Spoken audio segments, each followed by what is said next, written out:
Hello guys, मैं आपके लिए न्यू ड्रामा लेकर आ गई हूँ जिसकी स्टोरी बहुत ही ज़्यादा इंटरेस्टिंग है। तो चलो वीडियो को जल्दी से लाइक कर दो, चैनल को सब्सक्राइब कर दो।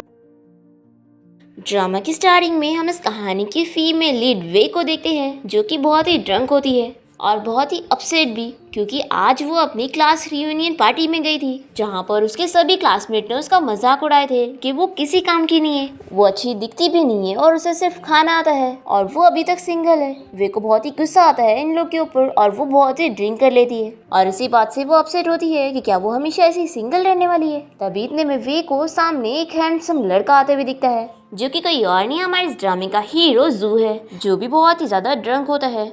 वे उसके पास जाती है और दोनों ही होटल रूम में आ जाते हैं और फिर दोनों ही नाइट स्पेंड कर लेते हैं।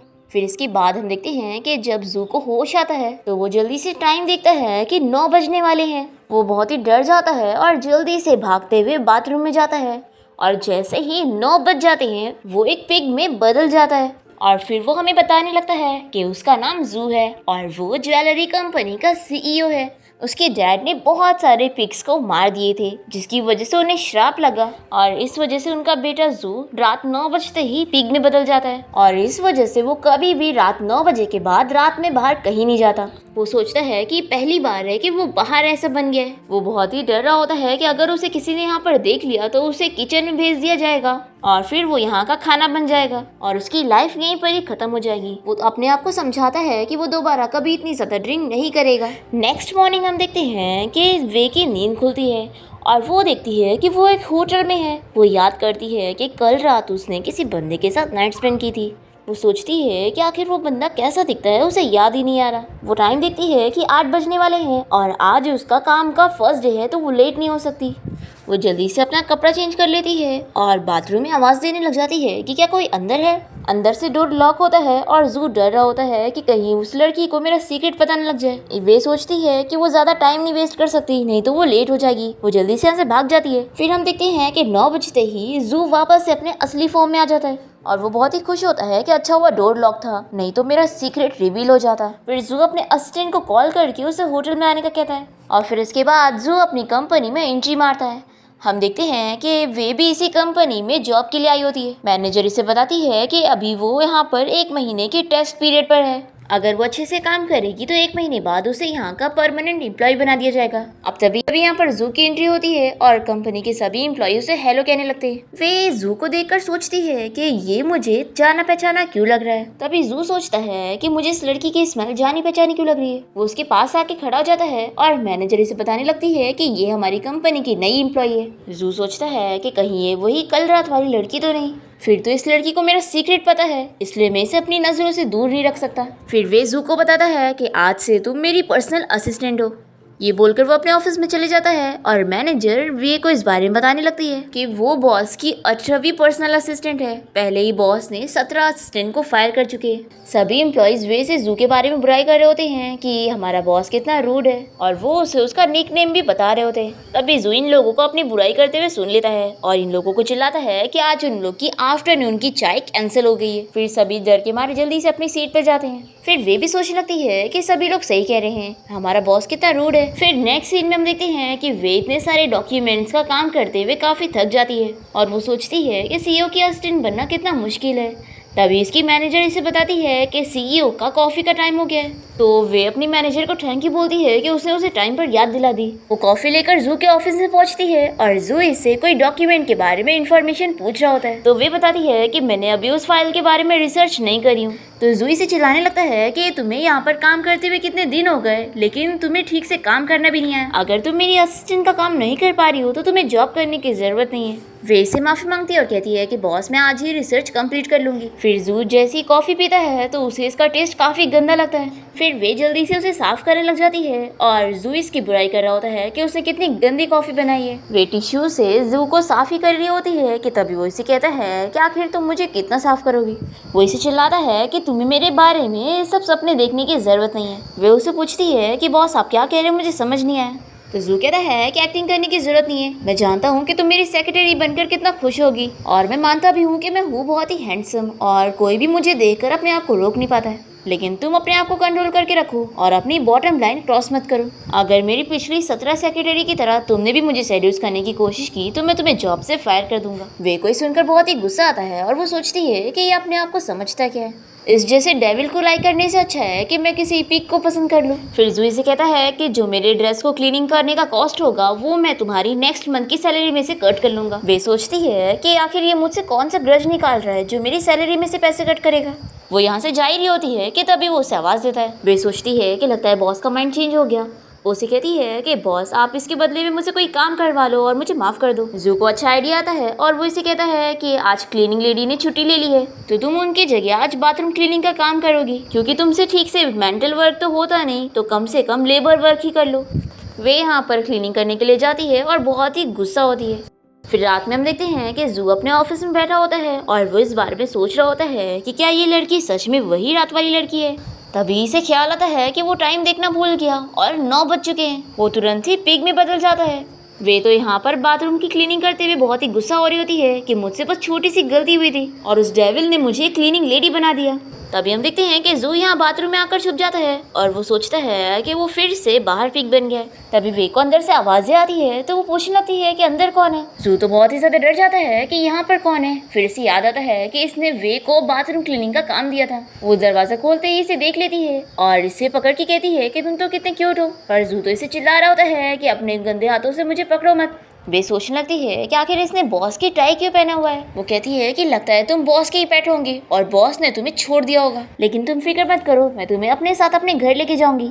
और फिर वे अपने साथ जू को यहाँ से ले जाने लगती है और हम देखते हैं कि एक बंदा इन दोनों की सीक्रेटली फोटोज ले रहा होता है। फिर जू यहाँ वे के साथ उसके घर पे होता है और सोचता है कि ये लड़की इस छोटे से घर में रहती है। तभी यहाँ वे की फ्रेंड भी घर आ जाती है और वो उसे बताने लगती है क्या आज बॉस ने उसे इतना ज्यादा काम करवाया और डॉक्यूमेंट लेने के लिए उसने उसे काफी दूर क्लाइंट से मिलने के लिए भेजा था। फिर वे भी जू की बुराई करने लगती है और जू को अपनी बुराई सुनकर वे पे बहुत ही गुस्सा आ रहा होता है, क्योंकि इसे पता लग जाता है कि वे ने इसे कोई निकनेम भी देके रखी है। फिर इसके बाद वे जू को उसका खाना दे देती है, जिसे वो कहता है कि मैं इसे नहीं खाऊंगा, ये पिग का खाना है। पर फिर ये इसे पूरा खा ही लेता है और सोचता है कि मैं इतने बड़े कंपनी का प्रेसिडेंट हूँ और किसी को पता चल गया कि मैं पिग का खाना खाता हूँ तो लोग मेरे बारे में क्या बात करेंगे। फिर वे अपना रिसर्च का काम करने बैठती है और वो अपने फ्रेंड को बताने लगती है कि बॉस ने उसे ये काम पूरा करने के लिए कहा है। तब इसकी फ्रेंड इसे कहती है कि आखिर तुम काम के बारे में इतना टेंशन क्यों ले रही हो, वैसे भी रात 9 बजे के बाद बॉस कभी भी काम के बारे में नहीं पूछते।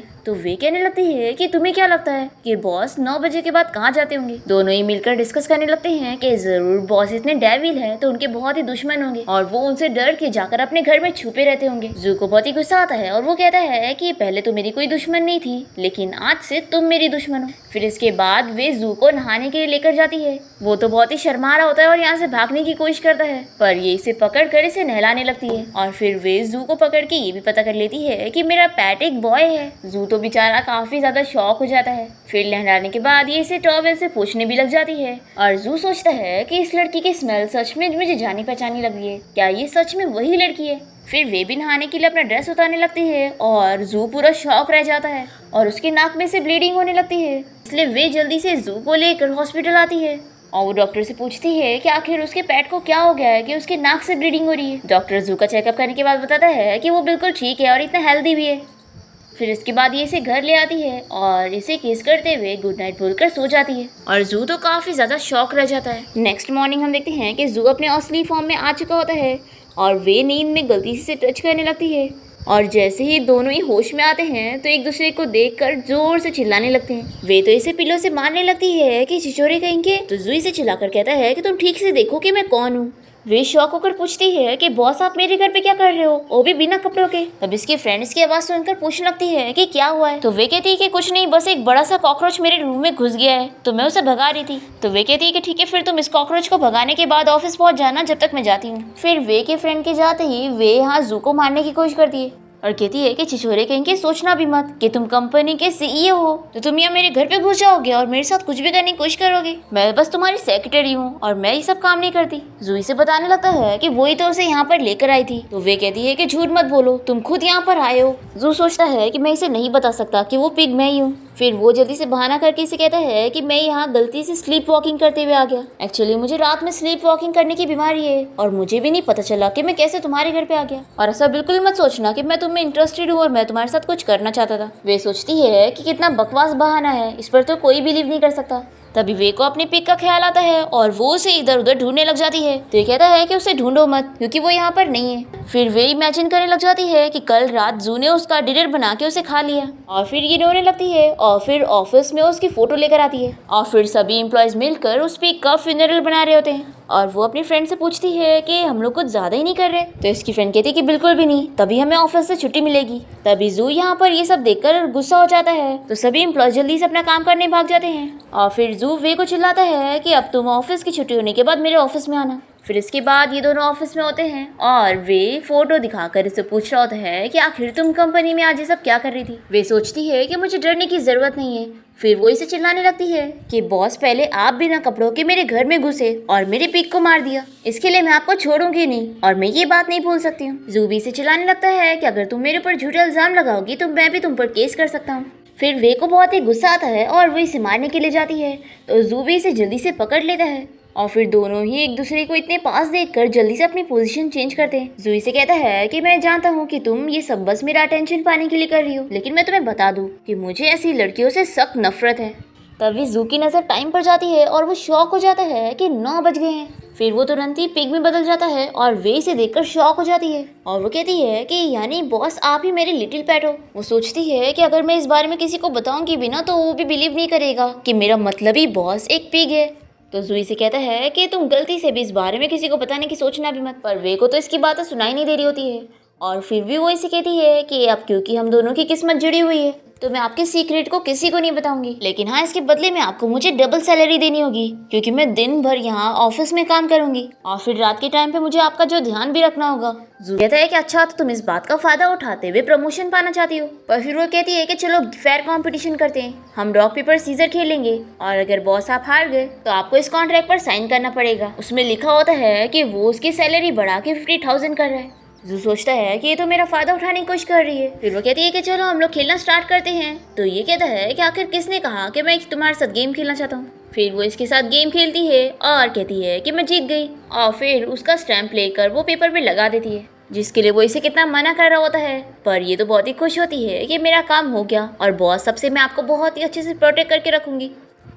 तभी यहाँ ऑफिस में जू की ग्रैंडमा आ जाती है और इन्हें देखकर वे सोचती है कि उसने ऐसा सीन ड्रामा में देखी थी कि जिसे भी बॉस का सीक्रेट पता लग जाता है उसे मार दिया जाता है। पर ग्रैंडमा तो यहाँ पर वे को देखकर बहुत ही खुश होती है। वो इसे कहती है कि अब तुम्हें हमारा फैमिली सीक्रेट पता चल गया है तो तुम ही हमारी लाइफ सेव कर सकती हो। ये सुनकर जू भी शॉक हो जाती है और फिर वो ग्रैंडमा से इस बारे में बात करती है। ग्रैंडमा इसे अपनी फैमिली पे लगे हुए श्राप के बारे में पूरी डिटेल बताती है और वो इसे बताती है कि जब जू को उसकी ट्रू लव मिल जाएगी और वो उसे किस करेगी तो ये श्राप टूट जाएगा। वे सुनकर सोचती है कि आखिर ये ड्रामा की स्टोरी में क्या चल रहा है, क्या इसमें फ्रॉग और सिंड्रेला की भी कहानी जोड़ दी गई है। फिर वे यहाँ पर जू के ऊपर हंसने लग जाती है कि वो अभी तक सिंगल है और उसने भी अभी तक किसी भी लड़की को किस नहीं किया। तभी ग्रैंडमा इसे बताती है कि एक्चुअली जू एक लड़की को पसंद करता था और ग्रैंडमा इसे जू और उस लड़की की फोटो भी दिखाती है। फ्लैशबैक में हमें दिखाते हैं कि जू जिस लड़की को पसंद करता था वो अपने करियर के लिए उसे छोड़कर अब्रॉड चली गई थी, इसलिए वो लोग कभी डेट कर ही नहीं पाए थे।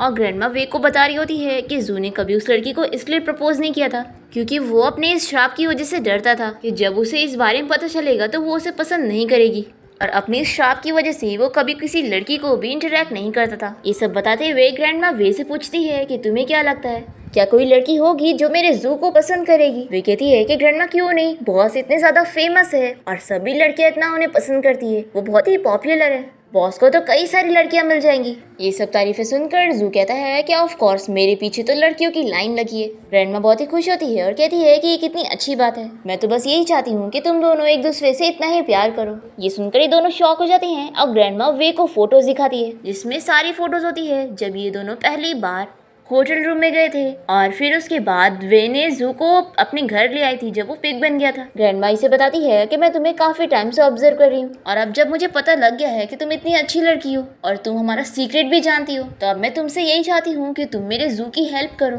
ट्रू लव केस से उसका श्राप तोड़ने की। वे कहती है कि ग्रैंडमा आपने मुझे गलत समझ ली हो, मेरा और बॉस का ऐसा कोई रिलेशन नहीं है, मैं बस उनकी सेक्रेटरी हूँ, इसलिए मुझे लगता है कि आपको किसी और लड़की को ढूंढना चाहिए। ग्रैंडमा कहती है कि देखो ना, तुम इस छोटे से प्यारे से पिग पे थोड़ा तरस खा लो। क्या तुम चाहोगे कि ये बेचारा ऐसी अंधेरे में छुप कर रहे और कभी बाहर ना जा पाए? फिर ग्रैंडमा इसे अपना ब्रेसलेट पहना देती है और कहती है कि मैं जानती हूँ कि मैं तुम्हें बहुत ही मुश्किल काम दे रही हूँ एक पिग के साथ अपनी रिलेशनशिप बनाने का, लेकिन देखो अगर तुम ये श्राप तोड़ने में हेल्प करोगी ना तो मैं तुम्हें बहुत सारे गिफ्ट दूंगी। पर वे इस ब्रेसलेट को वापस कर देती है और कहती है कि ग्रैंडमा मेरे और मेरी बॉस की बिल्कुल नहीं बनती है। ग्रैंडमा कहती है कि मैं जानती हूँ कि तुम्हें जू बहुत ही रूड लगता होगा ना, ऐसा इसलिए क्योंकि बचपन से आज तक उसका कोई फ्रेंड नहीं रहा है और वो हमेशा ऐसे अकेले रहता था, क्योंकि इस श्राप की वजह से वो हमेशा अपसेट रहता था कि वो कोई फ्रेंड नहीं बना पा रहा है, इसलिए वो ये बाहर से इतना कोल्ड हो चुका है, लेकिन अंदर से वो बहुत ही अच्छा है। उसने इतने सालों से जो भी कुछ सहा है उसने कभी मुझे किसी चीज़ के लिए भी कंप्लेंट नहीं किया, पर मैं अपने ग्रैंडसन का सारा हाल जानती हूँ, इसलिए तुम प्लीज़ मेरे ग्रैंडसन की हेल्प कर दो सिर्फ मेरे लिए। और उसे कहने लगती है कि बॉस मुझे नहीं पता था कि आपकी लाइफ इतनी ज़्यादा ट्रेजिक थी, अब आप फिक्र मत करो, मैं आपको बहुत ही अच्छे से ट्रीट करूंगी और अभी मैं आपके लिए कुकिंग करती हूँ। जू खुश होता है कि चलो इसके अंदर थोड़ी सी तो रहम आई। फिर वो इसके लिए कुकिंग करके डिश लेकर आती है और इसे देखकर जू सोचता है कि ये कितना गंदा दिख रहा है, इससे बेहतर है कि मैं पिग फूड ही खा लूँ। बेचारा वो तो नहीं खाना चाह रहा होता है पर ये जबरदस्ती उसे खिलाती है। फिर ये नेक्स्ट डे ऑफिस में इसे अच्छे से देखते हुए कहती है कि बॉस आपकी स्किन तो पिग वाली नहीं है, तो आप पिग कैसे बन जाते हो? जू कहता है कि तुम कितनी बकवास करती हो। वे पूछती है कि आखिर आपकी ग्रैंडमा ने मुझे क्यों चुना, क्या मैं बहुत ही इंटरेस्टिंग हूँ और इतनी ब्यूटीफुल भी कि आपकी ग्रैंडमा को मुझे चुनना ही पड़ा। अब आप फिक्र मत करो, मैं आपको सिंसियरली ट्रीट करूंगी और आपका श्राप हटाने में आपकी हेल्प करूंगी। जू कहता है कि अपनी सिंसियरिटी बाद में दिखाना, आज एक ज्वेलरी डिनर पार्टी है तो उसमें तुम्हें मेरे साथ चलना होगा। फिर वो इससे एक ड्रेस शॉप ले आता है और ये पूछती है कि बॉस आपको तो मुझे डिनर पार्टी के लिए लेके जाना था ना। जू स्टाफ से एक ड्रेस मंगवाता है और इसे कहता है कि तुम मेरी सेक्रेटरी हो और अगर तुम्हारा स्टाइल इतना गंदा होगा तो मेरा ही नाम खराब होगा। फिर इसके बाद वे ड्रेस पहन के आती है और जू इसे देखते ही रह जाता है, पर फिर वो इसकी तारीफ भी नहीं करता और कहता है कि तुम एवरेज दिख रही हो। फिर इसके बाद जू और वे ज्वेलरी एग्जीबिशन पार्टी में पहुंचते हैं और इस पार्टी में हम जू की चाइल्डहुड स्वीट हार्ट वांचिंग को देखते हैं, जो कि अब्रॉड से वापस एक बहुत ही फेमस ज्वेलरी डिजाइनर बन के आई होती है। वो बहुत ही मिस्टीरियस है, इसलिए यहाँ पर किसी को भी उसके बारे में पता नहीं होता है और यहाँ पार्टी में कुछ लड़कियाँ उसके साथ बदतमीजी कर रही होती है और उसे ठीक से ट्रीट नहीं कर रही होती है। तभी वे ये सब देखते हुए उन लड़कियों से लड़ती है। तभी जू वांचिंग को देख लेता है और जल्दी से उसे बात करने आता है। दोनों ही हैंडशेक करते हैं और फिर एक साथ बाहर बात करने के लिए निकलते हैं। वे को पता लगता है कि ये लड़की जू की वही चाइल्डहुड स्वीट हार्ट है जिसे वो पसंद करता था और अब वो अब्रॉड से वापस आ गई है। वांचिंग सभी को अपनी बनाई हुई नई ज्वेलरी डिजाइन दिखाती है, जो कि एक रिंग है। कोई भी उस रिंग का सही मतलब नहीं बता पा रहा होता है, तो वांचिंग वे से पूछती है कि वो इस बारे में क्या सोचती है। वे तो इस रिंग को बहुत ही अच्छे से एक्सप्लेन कर देती है कि ये रिंग उसने फर्स्ट लव के ऊपर बनाई है। वांचिंग इसके जवाब से खुश होती है और कहती है कि तुमने एकदम सही कहा, मैं अभी भी अपने फर्स्ट लव को भूल नहीं पाई हूँ और मैं उसे कभी रिप्लेस नहीं कर सकती। फिर इसके बाद हम देखते हैं कि जू और वांचिंग साथ में बाहर डिनर करने के लिए जाते हैं। वांचिंग जो अपने लिए खाना ऑर्डर कर रही होती है उससे पहले ये जू उसके लिए ऑर्डर करता है, तो ये बहुत ही खुश होती है कि तुम्हें अभी भी मेरी पसंद याद है। वैसे कहती है कि मुझे यकीन नहीं हो रहा कि मैं तुम्हारे साथ डिनर कर रही हूँ, तुम तो हमेशा ही 9 बजते ही ऐसे गायब हो जाया करते थे जैसे तुम एक सिंड्रेला हो। जू कहता है कि मुझे अभी भी याद है कि कोई भी क्लास में मेरा फ्रेंड नहीं बनना चाहता था, लेकिन सिर्फ एक तुम ही थी जो मेरी फ्रेंड बनी। वांचिंग कहती है कि लेकिन मुझे यकीन है कि अब तो तुम्हारे बहुत सारे फ्रेंड्स होंगे ना, और वो इसका हाथ पकड़ के पूछती है कि क्या तुम्हारी कोई गर्लफ्रेंड भी है, तो जू नहीं कहता है और फिर वो इसे वे के बारे में बताने जा रहा होता है। पर वांचिंग तो बहुत ही खुश हो जाती है और कहती है कि मैं भी सिंगल हूँ और देखो किस्मत भी कितनी अजीब है कि हम दोनों इतने सालों बाद फिर से मिल गए। तभी यहाँ पर भागते हुए वे आ जाती है और वो कहती है कि बॉस 5 मिनट में आपकी एक अर्जेंट मीटिंग है। तो जू कहता है कि तुम क्या बात कर रही हो, अभी मेरी कोई मीटिंग नहीं है। तो ये जल्दी से इसे टाइम दिखाती है और कहती है कि आप टाइम देखो, पूरा 8:58 हो रहा है। जू कहता है कि तुम क्या बात कर रही हो, अभी तो सिर्फ 8 बज रहे हैं। फिर ये जल्दी से घड़ी देखता है तो इसे कंफर्म पता चलता है कि अभी सच में 9 बजने वाले हैं और यहाँ होटल की घड़ी 1 घंटे पीछे है। फिर जू बहुत ही डर जाता है और वांचिंग से कहता है कि मुझे एक अर्जेंट मीटिंग के लिए जाना होगा और फिर यहाँ से भाग जाता है। और वे यहाँ पर वांचिंग से कहने लगती है कि एक्चुअली मेरे बॉस बहुत ही वर्कोहॉलिक है और काम से ज़्यादा इंपॉर्टेंट उनके लिए कुछ नहीं है, इसलिए उन्हें जाना पड़ा। हम यहाँ पर देखते हैं कि जू तो यहाँ पर पिग बनकर होटल में घूम रहा होता है और फिर वे और वांचिंग को आवाज आने लगती है तो वे जल्दी से जू की फिक्र करते हुए उसे ढूंढने जाती है। और यहाँ पर वो देखती है कि सारे शेफ और सर्वेंट जू को पकड़ने के लिए उसके पीछे भाग रहे होते हैं। बेचारा जू तो बहुत ही घबराया हुआ होता है और वो सोचता है कि वे कहाँ पर है, प्लीज मुझे आकर यहाँ पर बचा लो। जू यहाँ भागते हुए वांचिंग के पास आता है और वांचिंग तो इसे देख के डरने लग जाती है कि मुझे सबसे ज्यादा पिग से नफरत है, जल्दी से इसे पकड़ो। तभी इसे खुद से ऐसे डरते हुए देखकर जू को बहुत ही बुरा लगता है।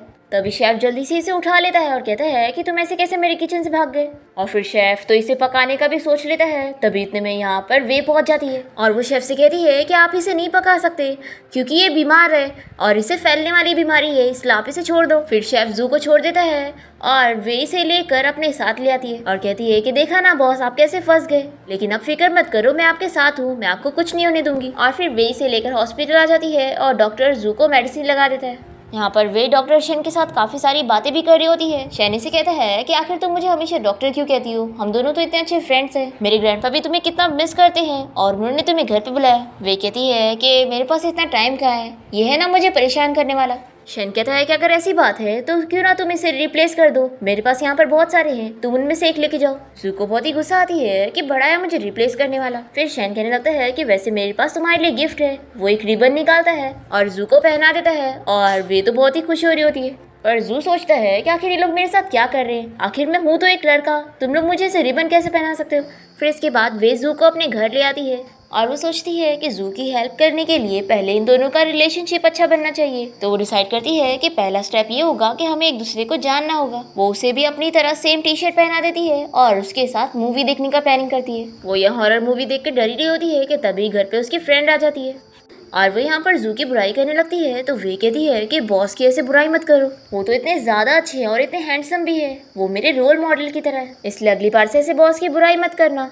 फिर ये सब सुनकर जू बहुत ही खुश होता है। अभी इसकी फ्रेंड कहती है कि कल तो तुम कुछ और कह रही थी कि इतना रूड और डेविल बंदा तुमने कभी नहीं देखी और आज तुम बॉस की तारीफ कर रही हो। वे कहती है कि तुम कुछ भी मत बोलो, मैंने ऐसा कुछ भी नहीं बोली थी और तुम मेरी और बॉस की रिलेशनशिप खराब करने की सोचो मत। फिर इसकी फ्रेंड कहती है कि मुझे तो समझ नहीं आ रहा कि तुम्हें क्या हो गया है, मैं तो सोने जा रही हूँ, तुम अपनी मूवी देखो। फिर वे जू से कहती है कि बॉस आपको मुझ पर बिलीव करना होगा, मैंने आपके बारे में ऐसा कुछ भी नहीं बोली बल्कि आपकी तारीफ ही की हूँ। फिर यहाँ हॉरर मूवी देखकर वे को बहुत ही डर लग रहा होता है और ये जू को एकदम ही टाइटली पकड़ लेती है। तो जू जल्दी से जाकर टीवी ऑफ कर देता है।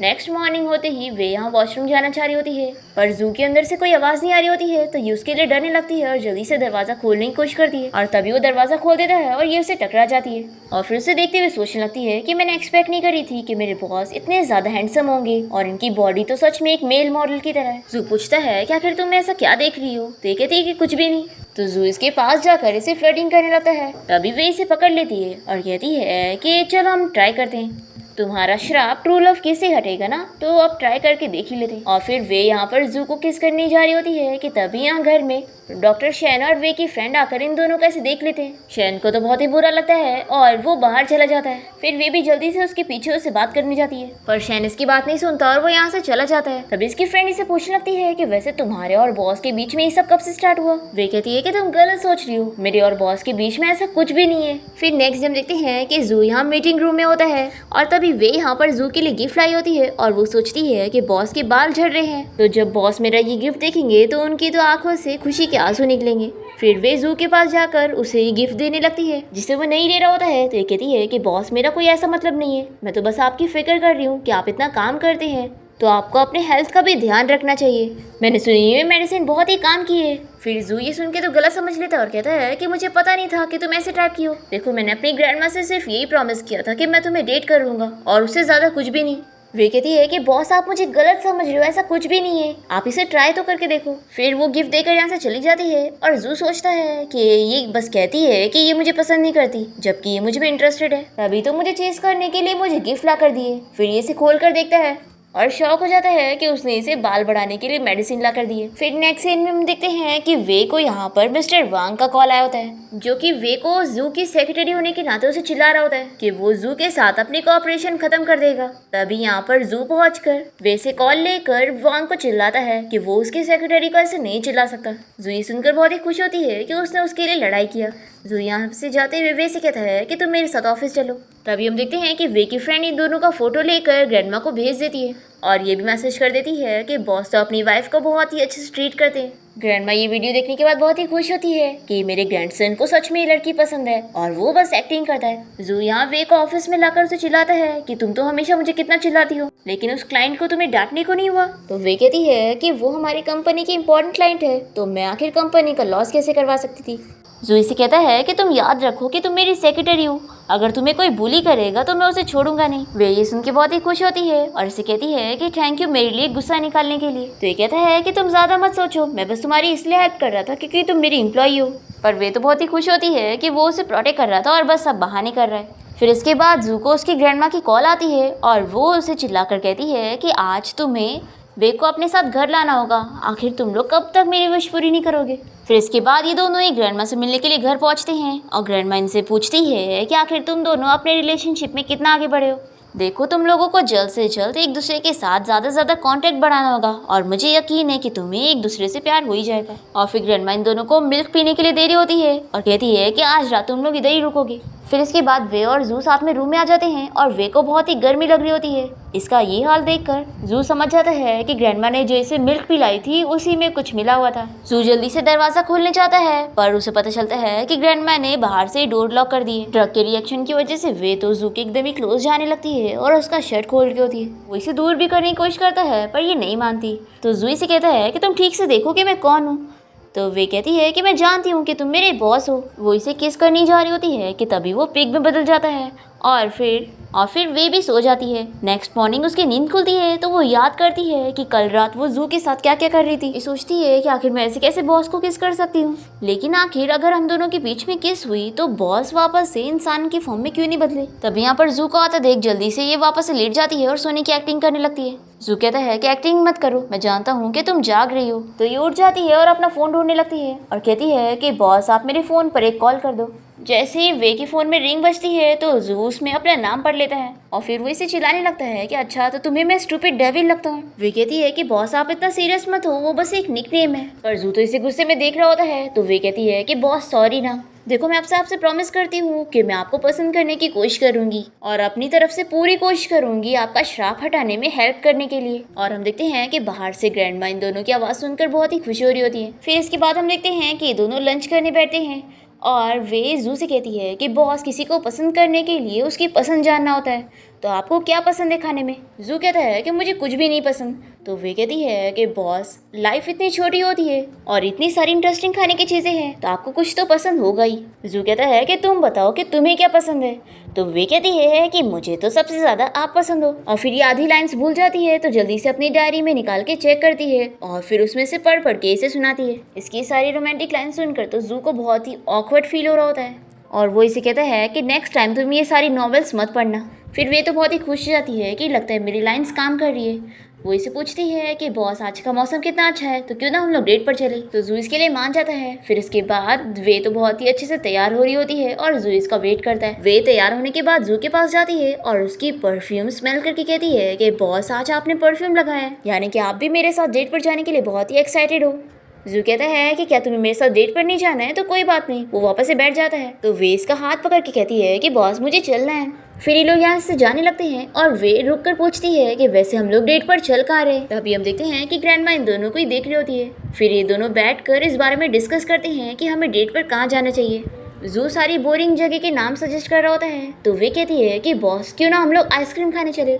और फिर वे जू को यहाँ से लेके जाती है और ग्रैंडमा ये देखकर बहुत ही खुश होती है। ये दोनों जब आइसक्रीम के स्टोर पहुँचते हैं तो यहाँ पर लाइन लगी होती है। वे कहती है कि हमें भी लाइन लगा लेना चाहिए, पर जू इसके लिए नहीं मान रहा होता है। वो कहता है कि मैंने आज तक कभी लाइन नहीं लगाया। तो वे भी कह देती है कि तुम्हें लाइन लगाना पड़ेगा क्योंकि मुझे आज यही आइसक्रीम खाना है। जू इस बारे में नहीं मान रहा होता है तो वे कहती है कि कोई बात नहीं, तुम अगर नहीं चाहते कि मैं तुम्हारी हेल्प करूँ तुम्हारा श्राप हटाने के लिए तो तुम हमेशा ऐसे सिंगल पिग बन के खुश रह सकते हो, मुझे कोई प्रॉब्लम नहीं है। तो जू इसे कहता है कि ठीक है तुम वेट करो, देखो मैं अभी लेकर आता हूँ। और फिर जू सबसे आगे जाकर एक लड़की को साइड हटने के लिए कहता है और फिर सभी लोग जू को चिल्लाने लगते हैं कि तुम लाइन बीच में कट करके कैसे आ सकते हो। फिर जू इन लोग पर गुस्सा करने वाला होता है तो वे इसे इशारा करती है कि वो ऐसा नहीं कर सकता। फिर ये अपनी क्यूट हरकतें करके उस लड़की को मनाने की कोशिश करता है तो वो कहती है कि तुम मुझे 500 दो तो मैं जा सकती हूँ। जू कहता है कि ये पहले बोलना था ना। फिर वो पैसे निकालता है और कहता है कि यहाँ पर सभी लोगों को मैं 500 दूंगा जो यहाँ पर लाइन छोड़कर चले जाएंगे। फिर तो सारे लोग मान जाते हैं और जू से पैसे लेने के बाद यहाँ से सभी चले जाते हैं। फिर जू वे से कहता है कि देखा मेरी पर्सनैलिटी का कमाल। तो ये कहती है कि ये तुम्हारी पर्सनैलिटी नहीं बल्कि तुम्हारे पैसों का कमाल है। जू कहता है कि अरे ये सब छोड़ो, हम आइसक्रीम खरीदते हैं।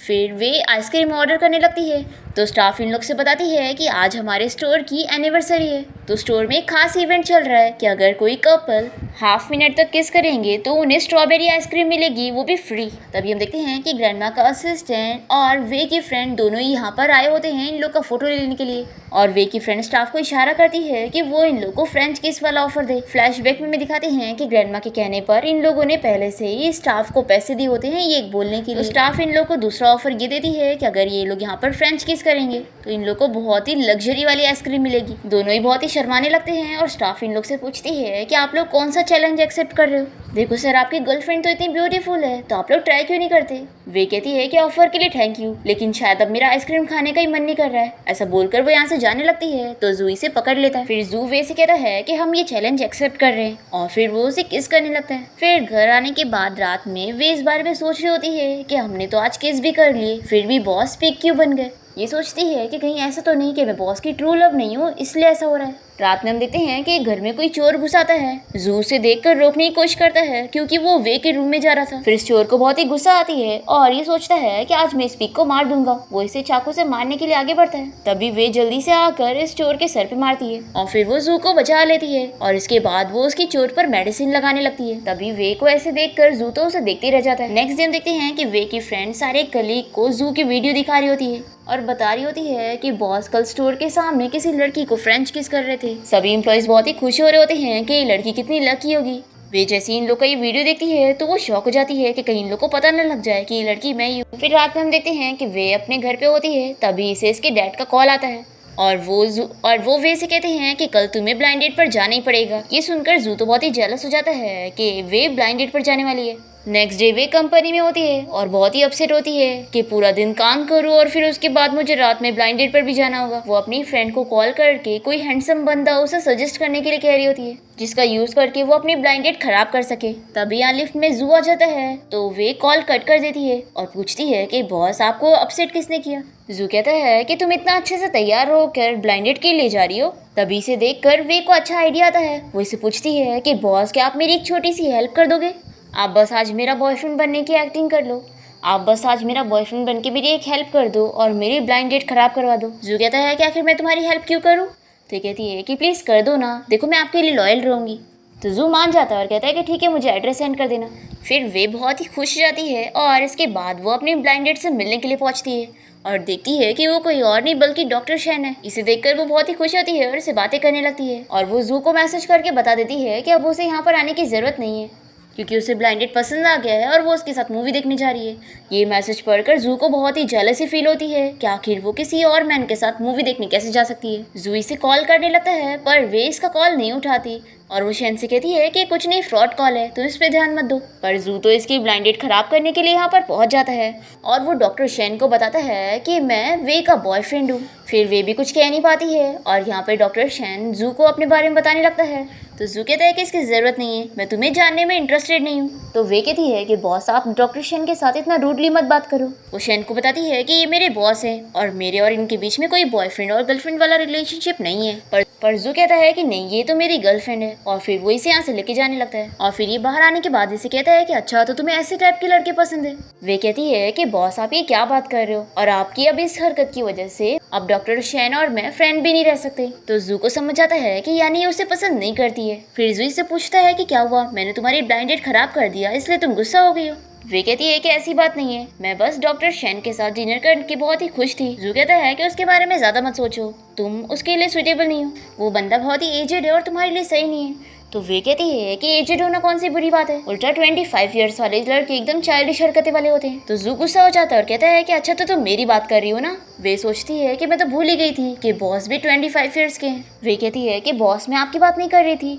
और वैसे आप डॉक्टर शेन से इतना गुस्सा क्यों हो रहे थे जिससे कि आप उनसे जेलस हो रहे हो। जू कहता है कि बिल्कुल भी नहीं, आखिर मैं उससे क्यों जेलस होऊंगा, मैं इतना टॉल हूँ और हैंडसम भी। तभी कोई गाड़ी को आता देख जू जल्दी से वे को गिरने से बचाता है और तभी वे के पैर में मोच आ जाती है तो ये उसे उठा के घर लेकर आता है और फिर इसके पैर में मेडिसिन भी लगाता है। वे तो इसे देखती रह जाती है। तभी इतने में जू को वांचिंग का कॉल आता है और वो इससे कोई हेल्प करने के लिए बुला रही होती है। तो जू जल्दी से इसे अर्जेंट काम का बोलकर यहाँ से चला जाता है और वे सोचती है कि मुझे ज्यादा नहीं सोचना चाहिए। हम देखते हैं कि बार में वांचिंग को कुछ गुंडे परेशान कर रहे होते हैं। अभी यहाँ पर जू इनसे फाइट करके वांचिंग को बचाता है और वांचिंग बहुत ही खुश होकर इसे हक कर लेती है।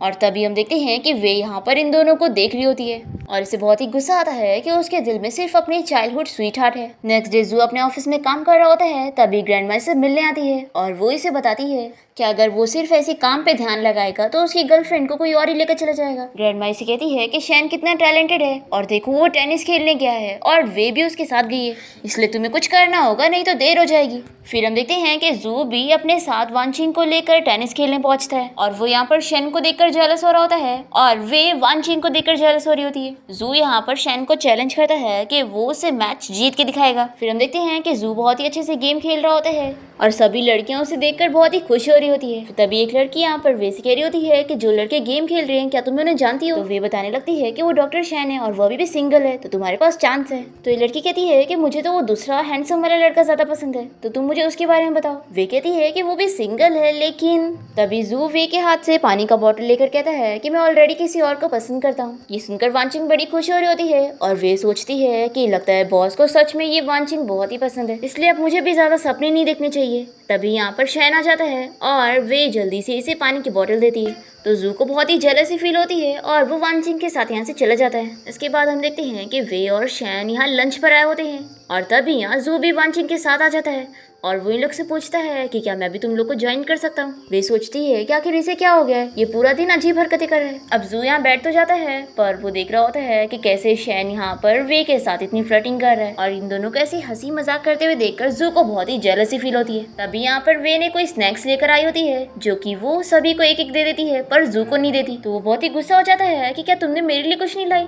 तो वे कहती है कि बॉस आपको ये तो हेल्दी चीजें खाना पसंद है ना, इसलिए मैंने आपको ये नहीं दी। पर फिर ये बॉक्स निकाल के कहती है कि बॉस मेरे पास आपके लिए कुछ है। तो ये खुश जाता है कि तुमने मेरे लिए भी कुछ लाई हो। पर तभी वे को पता लगता है कि उसने गलती से दूसरा बॉक्स लिया और ये स्नैक्स बहुत ही स्मेली होते हैं और किसी को भी अच्छे नहीं लगते। पर जू फिर भी इसे खा लेता है क्योंकि इसे वे ने लाई थी। पर फिर इसके बाद वो बीमार हो जाता है और उसे हॉस्पिटल में एडमिट होना पड़ता है और वे इसका ख्याल रख रही होती है। तभी अचानक से इसे अपने नजदीक कर लेता है। तो वे जल्दी से बहाना बनाती है कि बॉस आपको भूख लग रही होगी ना, मैं आपके लिए सूप लेकर आती हूँ। जैसी वे यहाँ से चली जाती है तभी यहाँ पर जू से मिलने के लिए वांचिंग आई होती है और फाइनली जू इससे क्लियर कर देता है कि अब वो उसे पसंद नहीं करता। वो उसे कहता है कि हम दोनों को मिले हुए इतने साल हो गए हैं और अब हम दोनों के बीच में कुछ भी नहीं है और अब मैं तुम्हें नहीं बल्कि किसी और को पसंद करता हूँ। तो वांचिंग कहती है कि मैं जानती हूँ तुम्हें वे पसंद है ना, कोई बात नहीं, मैं तुम्हारे लिए खुश हूँ कि तुम्हें कोई मिल गया है और मैं तुम्हें गुड लक विश करती हूँ, बस मैं तुम्हें एक गुड बाय हक करना चाहती हूँ। तो जू इसके लिए मान जाता है और फिर वो इसे गुड बाय हक कर रहा होता है और वे उसके लिए खुशी खुशी सूप ला रही होती है और वो इन दोनों को देखकर बहुत ही अपसेट हो जाती है। वो इतनी अपसेट हो जाती है कि बहुत ज्यादा ड्रिंक कर लेती है और फिर इसकी फ्रेंड इसे पकड़ के यहाँ से लेके जा रही होती है। तभी रास्ते में शैन मिल जाता है और वो कहता है कि तुम वे को मुझे दे दो, मैं इसे घर छोड़ दूंगा। फिर शैन वे को पकड़ के यहाँ से ले जा ही रहा होता है कि तभी यहाँ पर जू आ जाता है और ये वे को इसे छीन लेता है और कहता है कि मेरी गर्लफ्रेंड है, तुम इससे दूर रहो। फिर जू वे को उठा के यहाँ से ले जाने लगता है तो वो बहुत ही गुस्सा होने लगती है, कहती है कि मुझे छोड़ो। पर ये इसे नहीं छोड़ रहा होता है तो वे कहती है कि आखिर तुम मेरे साथ ऐसा क्यों कर रहे हो, जब तुम मुझे पसंद नहीं करते तो आखिर तुम मेरे पास इतना क्यों आते हो। ऐसा बोलकर वो रोने लग जाती है। तो जू इसे कहता है कि तुम मुझे टेस्ट मत करो और फिर वो वे को किस करने लगता है। फिर वे तो उसके ऊपर ही सर रखकर सो जाती है। नेक्स्ट मॉर्निंग जब वे की नींद खुलती है तो वो देखती है कि वो अपनी फ्रेंड के साथ सो रही है और उसे कल रात का कुछ याद भी नहीं होता। ये टाइम देखती है कि ऑफिस के लिए लेट हो रही है, इसलिए जल्दी से भागते हुए कंपनी पहुंचती है। फिर रात में ऑफिस में काम करते हुए लेट हो जाता है और वे देखती है कि 9 बज गए हैं। वो भागते हुए जल्दी से जू को ढूंढने जाती है और देखती है कि वो तो एकदम ठीक है और अब वो पिग नहीं बना। वे को गलतफहमी हो जाती है कि जू अभी वांचिंग की वजह से वापस से नॉर्मल हो चुका है। फिर नेक्स्ट सीन में हम देखते हैं कि जू वे को अपने ऑफिस में बात करने बुलाता है और उसे कहता है कि मैंने यहाँ पर ज़्यादा ब्रेकफास्ट ऑर्डर कर लिया हूँ तो तुम भी इसे खा लो, और हाँ मैंने वीकेंड के लिए मूवी टिकट्स ऑर्डर किया हूँ। वे कहती है कि मैं जानती हूँ बॉस, आप ये बोलने वाले हो ना कि आप वांचिंग के साथ मूवी डेट पर जाना चाहते हो, आप फिक्र मत करो, मैं आपका वीकेंड का काम संभाल लूंगी। जू शॉक होकर कहता है कि आखिर मैंने कब बोला कि मैं वांचिंग के साथ मूवी डेट पर जाना चाहता हूँ। वे कहती है कि देखो बॉस, आप खुद छुपाने की जरूरत नहीं है और हाँ, लड़कियों को चेस करने के लिए थोड़े एफर्ट्स दिखाने पड़ते हैं। जू कहता है कि तुम मेरी पर्सनल असिस्टेंट हो, इसलिए तुम्हें भी मेरे साथ चलना पड़ेगा।